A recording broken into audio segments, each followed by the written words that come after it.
반짝반짝 책정거장.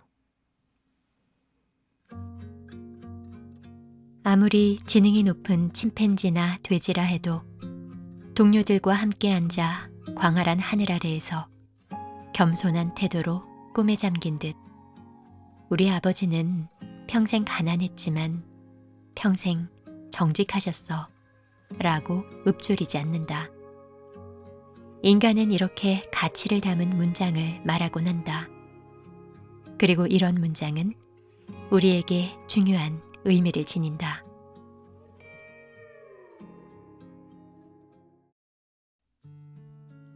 안녕하세요. K입니다. 오늘 리뷰해드릴 책은 토마스 힐란드 에릭센의 인생의 의미입니다. 에릭센 작가는 노르웨이 출신의 사회인류학자인데요. 세계적으로 매우 권위 있는 여러 상들을 수상한 인정받는 사회인류학자이자 교수이자 대중에게도 인기를 얻은 인류학 커뮤니케이터이기도 합니다. 이 책은 작가가 췌장암 선고를 받고 암과 싸우던 시기에 삶의 의미에 대해 깨달은 내용들을 담고 있습니다. 인생의 마지막 시기를 겪게 되면 혹은 평범한 일상 중에도 문득 이렇게 사는 게 맞나? 내가 잘 살고 있는 건가? 하는 공허함을 느끼게 되면 도대체 인생의 의미가 뭐지? 사람은 무엇을 위해, 왜 살아가는 거지? 를 생각해 보게 되는 것 같습니다. 그런 면에서 인간은 동물이나 AI와는 완전히 다른 존재죠. 처음에 읽어드렸던 책 내용처럼 동물은 인생의 의미를 성찰하지 않습니다. 오로지 인간만이 인생의 의미를 찾기 위해 노력하고 그 배후의 것을 깨닫기 위해 애쓰죠. 작가는 인생의 의미를 7가지에서 찾고 있습니다. 관계, 결핍, 꿈, 느린 시간, 순간, 균형, 실끊기인데요. 이 7가지 단어들의 의미를 풀어내는 과정에서 여러 철학자들, 음악가들, 영화 등등 매우 다양한 소재의 이야기들이 등장합니다. 덕분에 뷔페처럼 조금씩이나마 여러 맛을 볼 수 있다는 면에서는 지적 즐거움이 느껴지기도 하는데요. 일부분에서는 살짝 산만하고 난해하다는 느낌도 없진 않았습니다. 하지만 전체적으로는 생각해 볼 거리들을 진지하게 던져주는 의미 있는 책이었습니다. 오늘 리뷰에서는 작가가 말하는 인생의 의미 7가지 중에 제가 특히 인상 깊게 읽었던 관계와 결핍 내용을 들려드리도록 하겠습니다.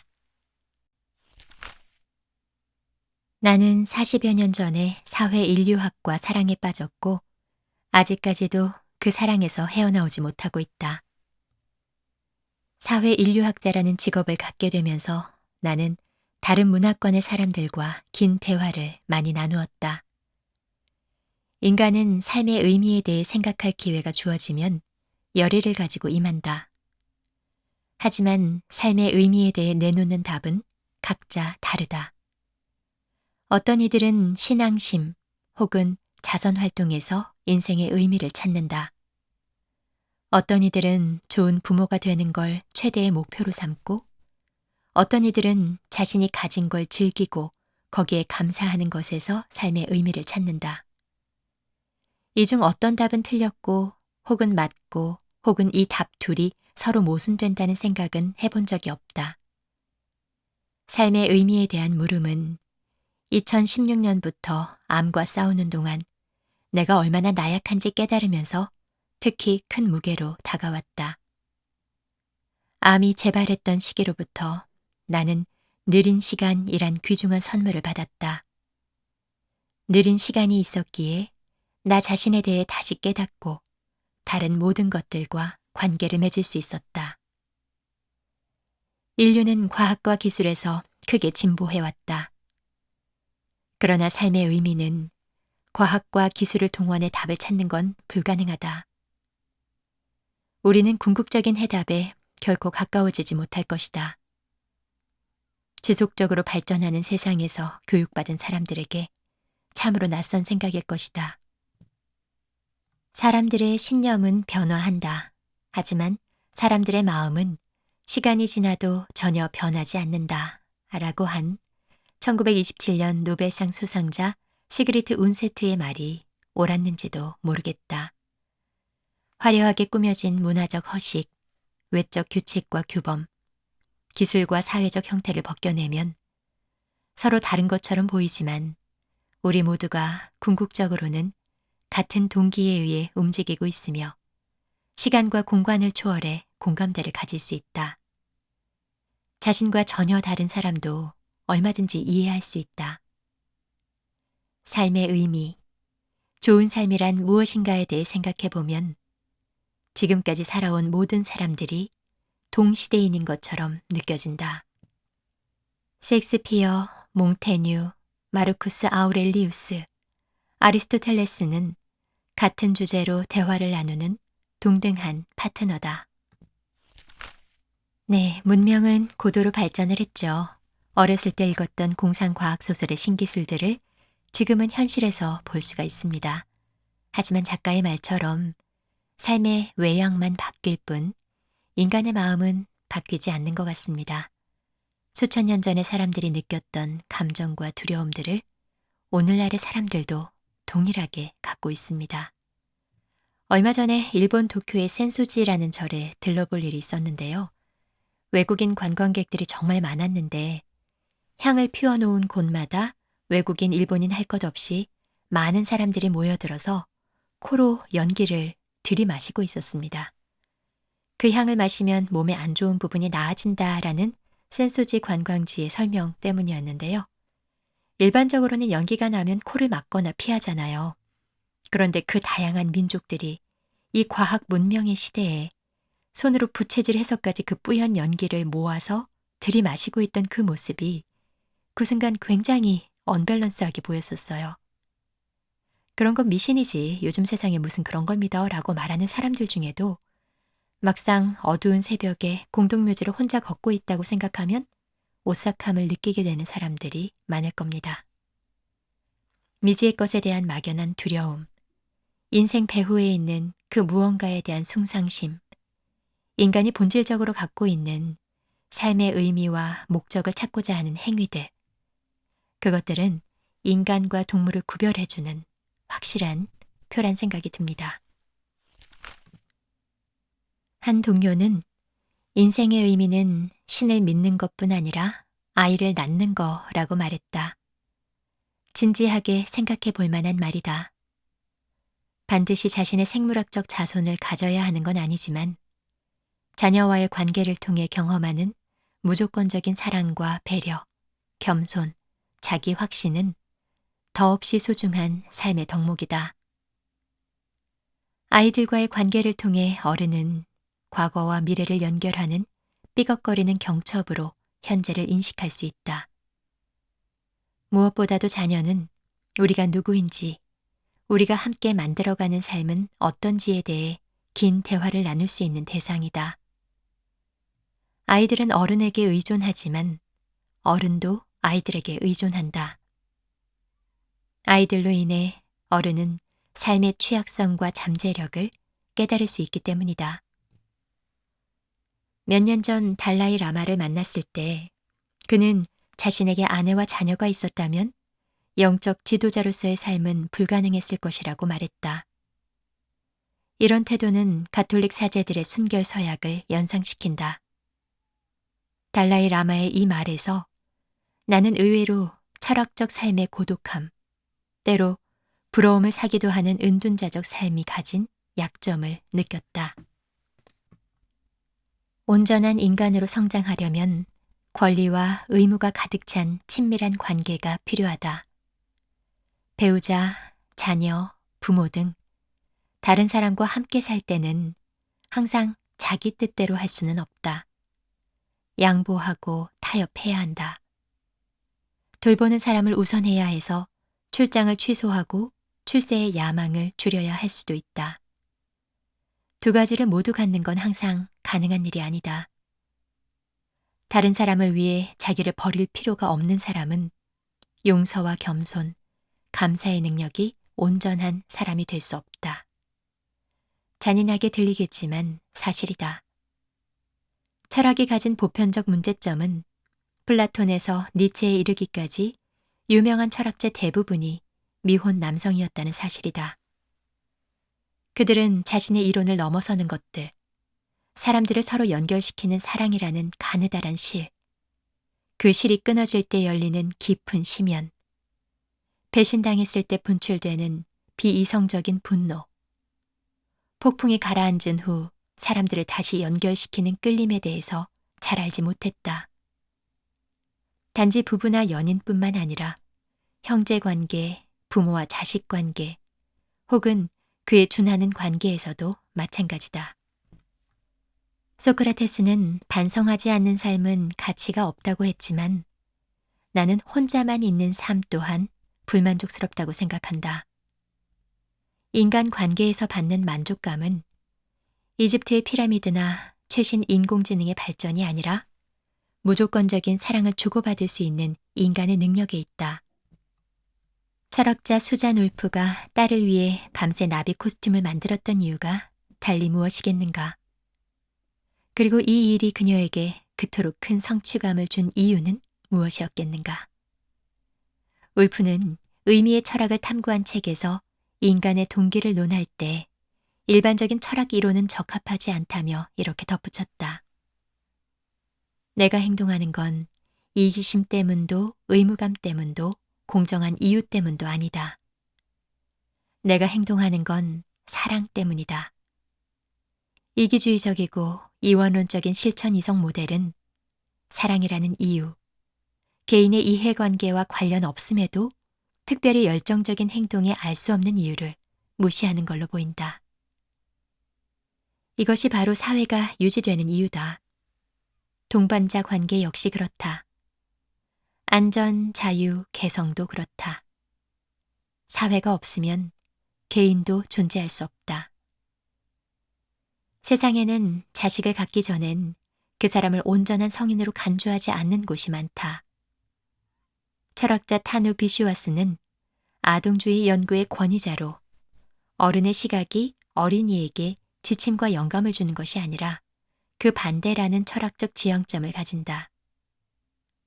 아이들의 누리와 상상력은 세상을 잠재력이 넘치는 경이롭고 마법 같은 곳으로 바꾼다. 어른들은 중요한 문제에 있어 아이들의 직관적 인식을 과소평가하는 경우가 많다. 특정 문화에서는 주변 세계와 특정한 방식으로 관계를 맺기도 한다. 어떤 원주민들은 스스로를 주변 환경과 밀접하게 뒤얽힌 존재로 생각하기 때문에 제규어나 바다 코끼리를 친밀한 사람만큼이나 중요하게 여긴다. 하지만 이는 어디까지나 일부 원주민에게 해당되는 것일 뿐 보편적인 의미를 갖진 않는다. 바다 코끼리와는 사촌이나 딸과 같은 방식으로 관계를 맺을 수 없지 않은가? 북극에서는 여전히 인간이 바다 코끼리를 사냥하며 아마존에서도 인간은 제규어와 함께 앉아 사후 세계를 생각하지 않는다.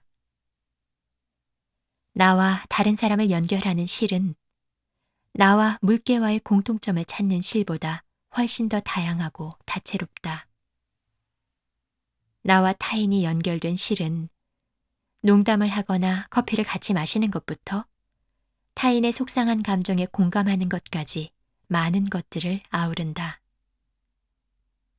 삶에서 종종 관계의 질서를 뒤엎는 사람이 등장할 때가 있다. 이런 사람의 등장이 때로는 에로틱한 열정으로 발전할 수 있는데 지극히 인간적인 이 관계를 폄훼하고 싶진 않지만 나는 여기에 한계가 있다고 본다.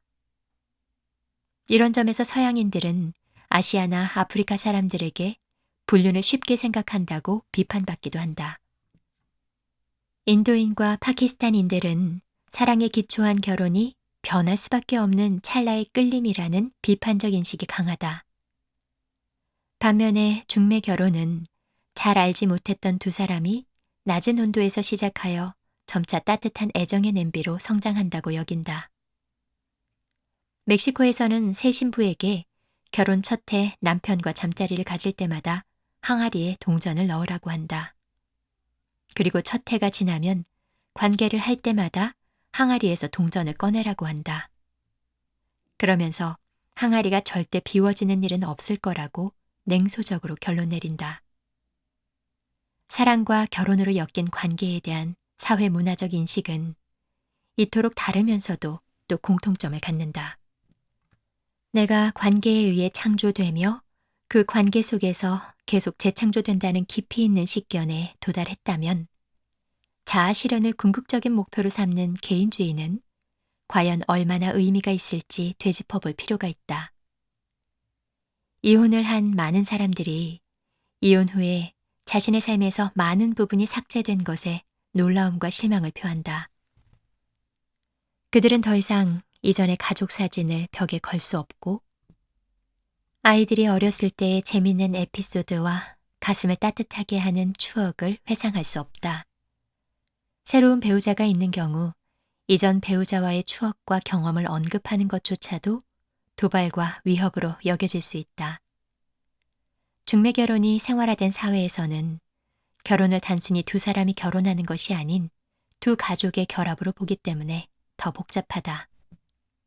길고 다사다난했던 결혼 관계를 끝내는 건 감성 충만했던 추억의 테피스트리를 만든 수많은 시를 끊는 일이다. 이혼이 꼭 나쁜 일이라고 말하려는 건 아니다. 배우자 사이에 실이 오염됐을 때는 이혼이 필요하다.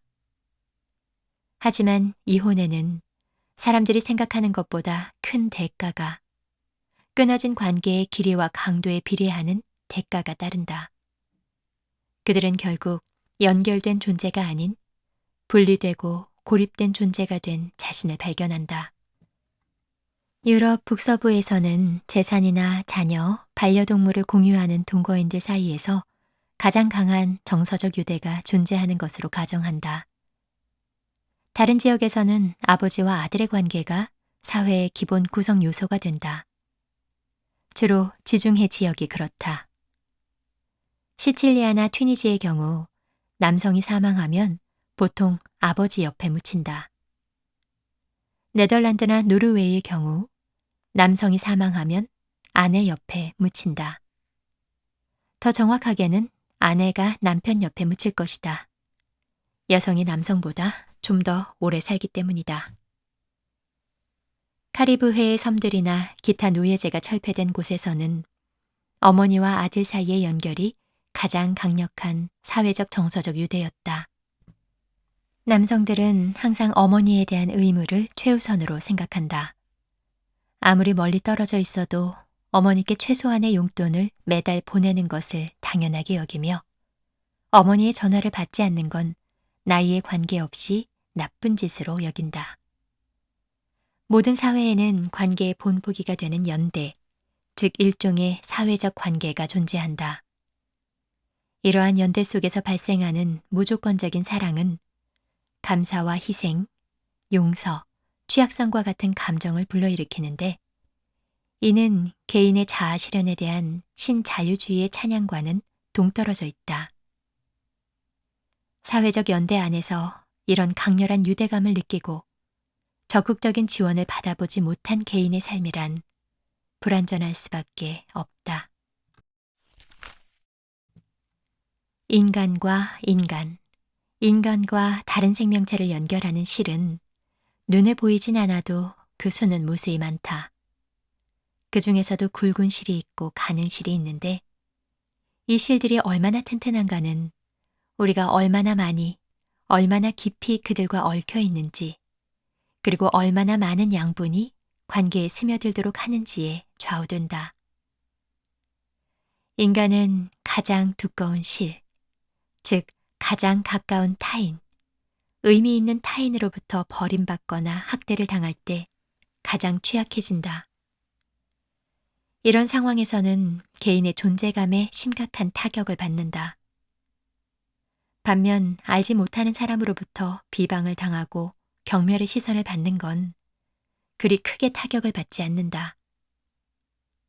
좋든 나쁘든 타인과 연결하는 실은 중요하다. 그 실이 보이지 않는 순간 인간은 완벽한 혼자가 된다. 삶이 무의미해지는 순간이고 다른 어떤 생명체도 나를 필요로 하지 않으니 삶을 끝내는 것이 낫겠다고 생각하는 무서운 순간이다. 네, 작가가 말하는 인생의 의미 첫 번째는 관계에 있었습니다. 사람과의 관계든 동물과의 교감이든 식물에 대한 관심이든 살아있는 존재는 마치 날실과 시실로 짜아가는 테피스트리처럼 서로 연결되어 영향을 주고받습니다. 그리고 그 과정에서 희생과 양보, 권리, 의무 같은 것들이 생기게 되죠.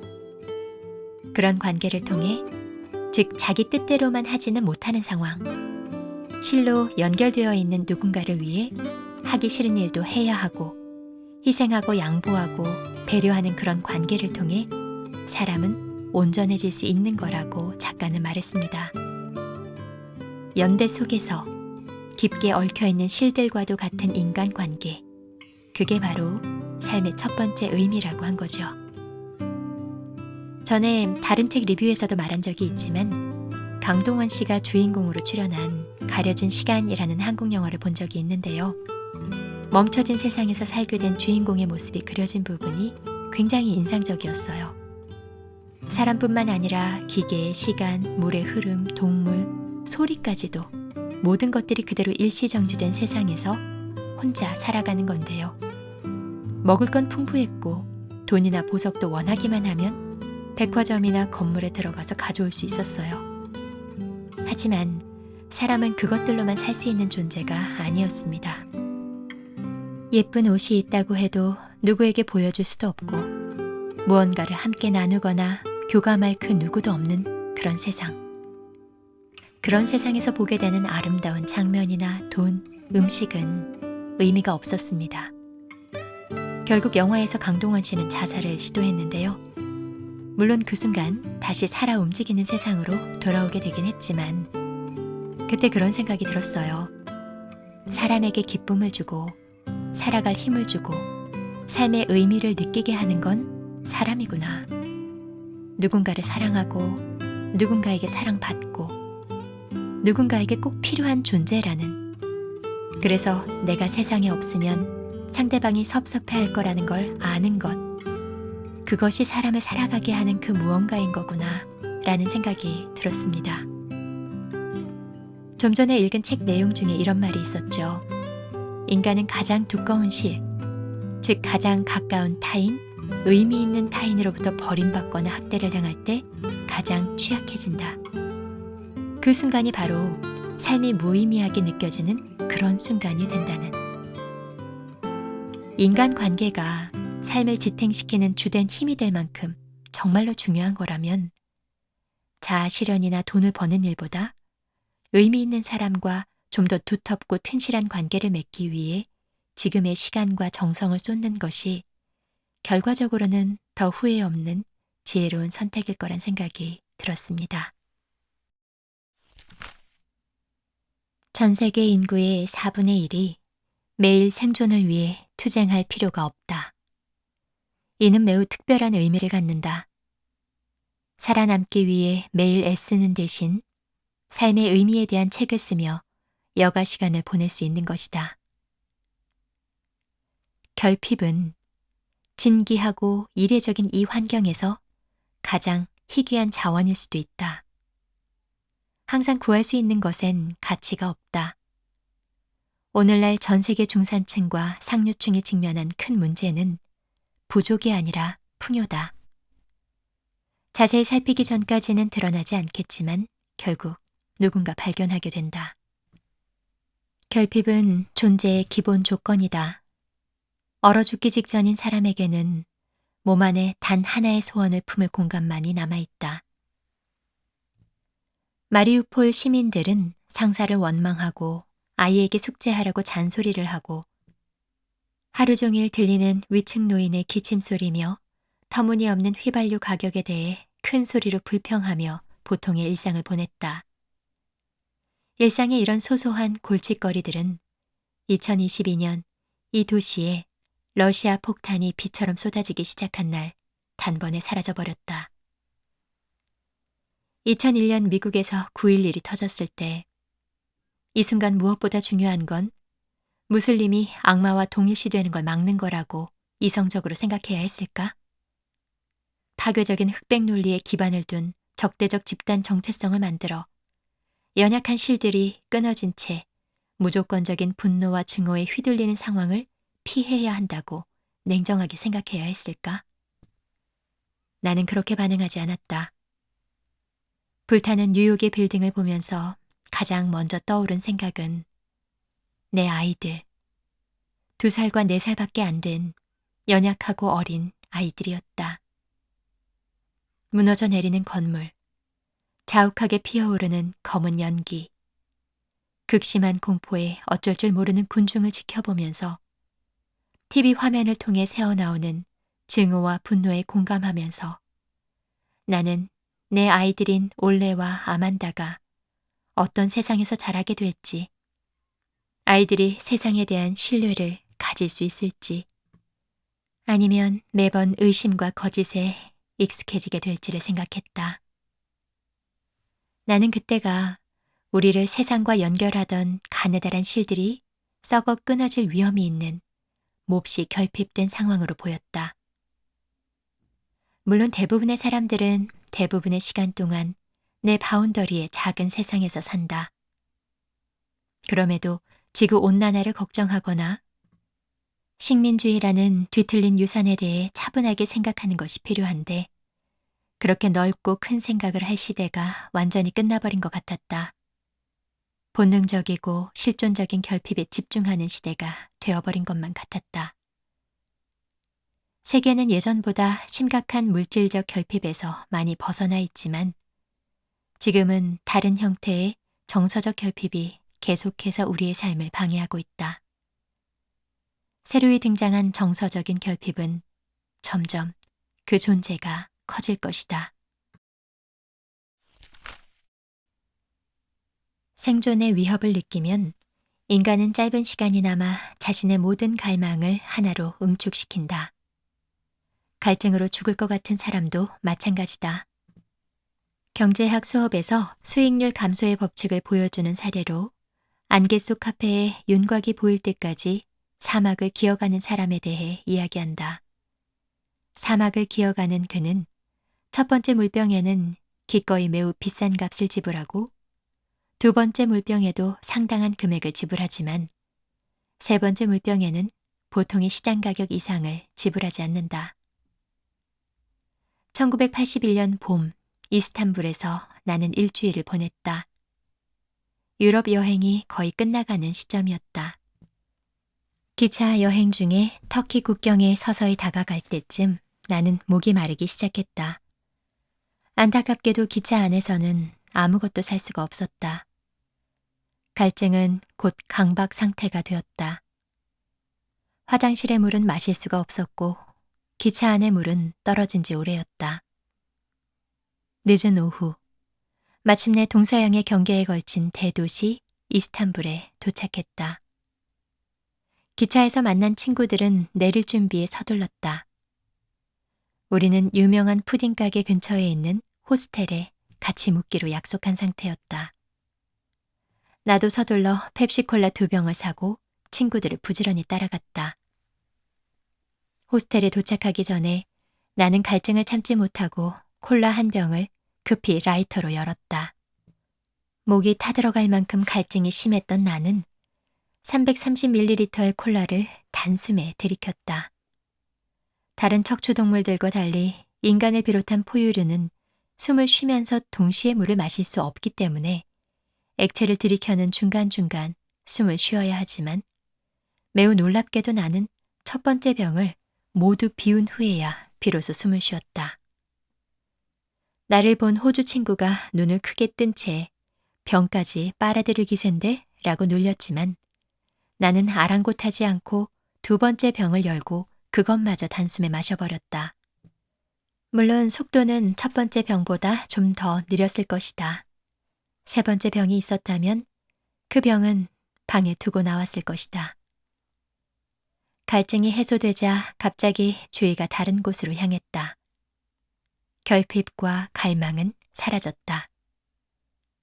거품이 이는 청량하고 달콤한 검은색 음료가 목구멍을 씻으면서 내려가 속을 적시는 동안 몸은 가뭄 끝에 비가 내린 땅과 같은 반응을 보였다. 비가 매일 내렸다면 땅은 그 차이를 알아차리지 못할 것이다. 자연을 담은 영화 속 슬로우 모션이 생각난다. 우선 카메라가 건조한 풍경에 약 30분 동안 머물면서 음울한 성우 목소리가 더딥혀진다. 지평선엔 이글이글 아지랑이가 피어오르고 코끼리가 절망적으로 먼지를 발로 차고 가젤은 근처 아카시아 나무 아래에서 무감하게 서서 꼬리로 파리를 기계적으로 쫓는다. 하지만 곧 지평선에 검은 구름이 만들어지고 첫 빗방울이 떨어지면 이 건조한 땅은 곧 물에 흠뻑 젖어 동식물이 가득한 비옥하고 푸른 평야로 부활한다. 얼어붙은 타이가가 따스한 봄 햇살을 꿈꾸듯 메마른 들판은 물을 갈망한다. 달콤한 검은색 탄산음료를 마시니 바싹 마른 내 몸의 조직과 근육이 밤새 불린 마른 콩처럼 수분으로 촉촉하게 채워졌다. 심장에 영양분이 공급되고 뇌에 활력이 생기고 몸이 채워져 원래의 모습을 되찾는 것 같은 느낌이었다. 지금도 나는 오랜만에 화초에 물을 줄 때면 이때의 일을 생각하곤 한다.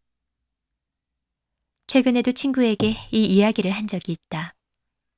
친구는 고개를 끄덕이며 몇 년 전에 남극에 갔을 때 자신도 똑같은 기분을 느꼈다고 말했다.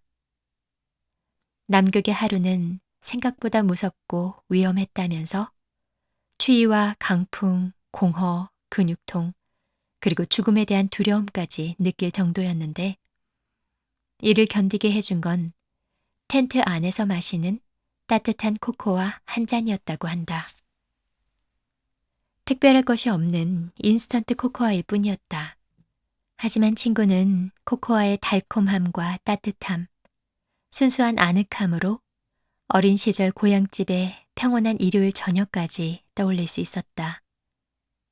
별것 아닌 인스턴트 음료 하나가 이렇게 하루의 하이라이트가 되었다고 친구는 전했다.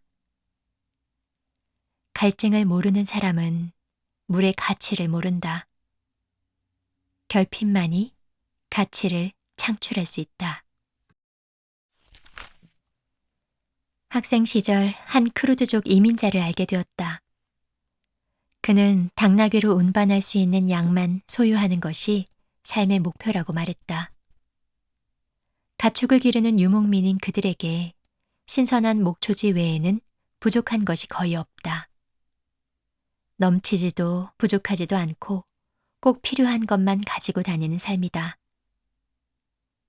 몇 세대 전만 해도 유럽에서는 물건에 얽매이지 않는 유랑민의 자유를 높이 평가했다.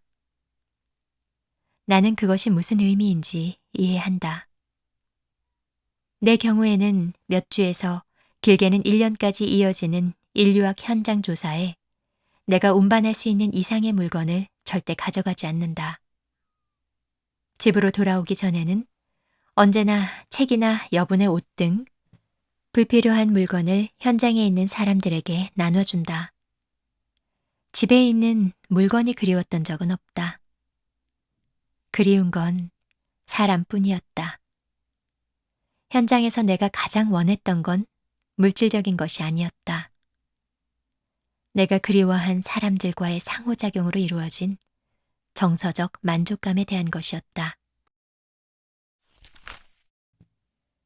풍요로운 사회에서는 결핍 자체가 희소한 자원이 된 것처럼 보인다. 관계보다 개인을, 지속 가능성보다 성장을 중요시하는 사회에서는 다른 모든 것과 연결되는 끈, 실, 필라멘트가 얇아지고 때로는 사람들의 관심 밖으로 사라진다. 결핍은 삶의 방향성과 집중도에 필요한 요소이지만 결핍의 가장 중요한 역할은 삶의 윤활유가 되는 마찰과 저항을 야기한다는 점일 것이다. 마찰과 저항으로 인해 당신은 원하든 원하지 않든 삶의 전력을 다하게 되고 극도로 어렵지만 반드시 달성해야 할 과제가 있다는 걸 깨닫는다.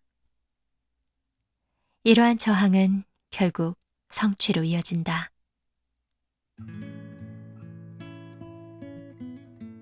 네, 결핍을 통해 사람은 삶의 전력을 다하게 된다는 작가의 견해는 꽤 신선했습니다. 물론 삶에 지장이 될 정도로 가난한 누군가에게는 이 말이 어이없게 들릴 거예요. 하지만 물질적 결핍뿐만 아니라 다른 사람의 인정을 받고 싶어하는 그 허기짐 역시도 사람의 발전에 도움을 주는 건 사실인 것 같습니다. 그리고 적절한 정도의 결핍이 그 대상에 대한 기쁨을 증폭시키고 그 가치를 더 크게 느끼게 한다는 말도 공감이 됐습니다. 저는 비디오 세대인데요. 어렸을 때 백조의 호수가 비디오 영화로 나온다는 말을 들었던 때가 기억이 나요. 그때 얼마나 기쁘고 기대가 됐든지 그 영화를 볼 때까지 가슴 설레며 기다렸던 그 시간이 아직도 잊혀지지 않습니다. 하지만 지금은 재밌는 것도 너무나도 많고 유튜브나 텔레비전을 틀면 바로바로 흥미를 끄는 것들을 볼 수가 있죠. 그래서 기다리는 짜릿함, 그걸 누릴 때의 깊은 만족감, 이런 걸 느끼기가 쉽지가 않습니다.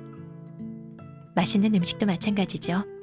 원하기만 한다면 쉽게 맛있는 음식들을 먹을 수 있다 보니까 그 음식을 통한 흡족감도 전보다는 떨어진 것 같습니다. 참 역설적이죠. 원하는 걸 많이 갖게 될수록 체감하는 기쁨과 만족감이 줄어든다는 게요. 그런 면에서 많이 갖는 것, 많이 먹는 것, 많이 누리는 것이 행복을 보장해주는 건 아니라는 작가의 견해에 공감하게 됩니다. 이 책은 오프닝에서 설명드렸던 것처럼 넓은 스펙트럼의 다양한 소재들로 내용이 구성되어 있습니다. 인생의 의미와 그 배우의 여러 가지 것들에 대해 진지하게 생각을 해보게 만드는데요. 기회가 되시면 직접 한번 읽어보셔도 좋을 것 같습니다. 오늘 책 리뷰가 마음에 드셨을지 모르겠네요. 그럼 인생의 의미 책 리뷰는 여기에서 마무리 짓겠습니다. 좋은 하루, 좋은 밤 되세요. 구독과 좋아요는 콘텐츠 제작을 지속하는 데 큰 힘이 됩니다.